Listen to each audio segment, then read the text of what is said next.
So here we have the Volkswagen Tiguan on a 21 plate. I'm going to start off by showing you inside the boot, and then we'll hop in and run through some controls on the inside from there. Okay, now that we're inside the car, we're going to start with the dials. On the left-hand side, we have the rev counter, and on the right-hand side, the speedometer. In the middle, you can see the total miles of the car, which are 8,813. You can change the information displayed in that central section. So, for example, you could have a speedometer over there if you wish to. You can have, so you can see that just there. Various bits of vehicle, telephone, audio, navigation, anything you want displayed in that central section. You can change the way that screen appears as well. So there's a few different options in terms of that, and eventually with pressing those buttons we'll get back round to the beginning again. And the buttons I was using are just over here. We have stereo controls over this side as well, heated steering wheel over here.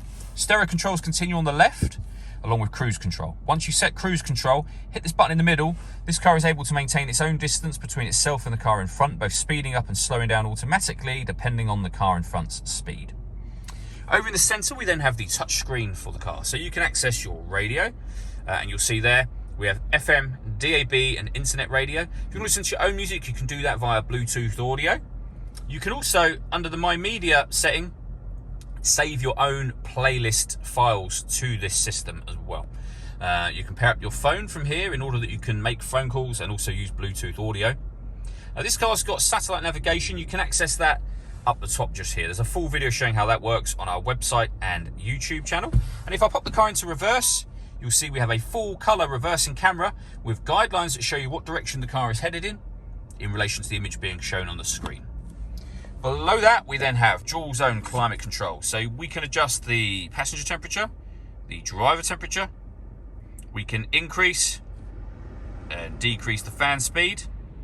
You can determine what direction you'd like the air to be distributed in once it enters the car. When you're happy with all of those settings, that button turns your air conditioning on, and it's on at the moment, turns it off again as well. Or you can hit auto. The car will now maintain the temperatures you've asked for by taking full control of the fan speed for you. You can override that by making any manual adjustment. You'll see that auto has now gone off. We also have a heated driver's seat with 3 different heat settings, and the same over on the passenger side there as well. Underneath that, we have 2 USB-C inputs, as well as a 12-volt charging socket, so you can charge a phone, for example.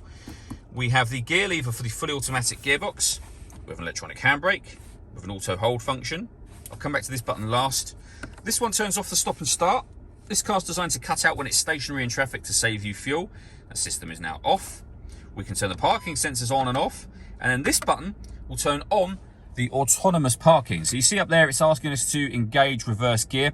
The car will determine where there's a space big enough for the car. It'll tell you what gear to be in, when to accelerate, brake, etc. And it will do the steering element for you.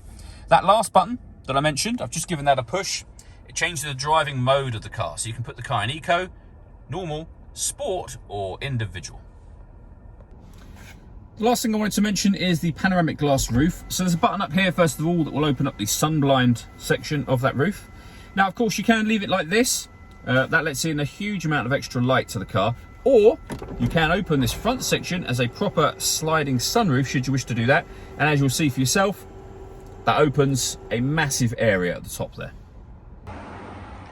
All that leaves me to say is thank you for taking the time to watch this video. If you'd like to come and see the car in person and have a test drive, please feel free to call any of our MJA sites. We'd love to hear from you soon.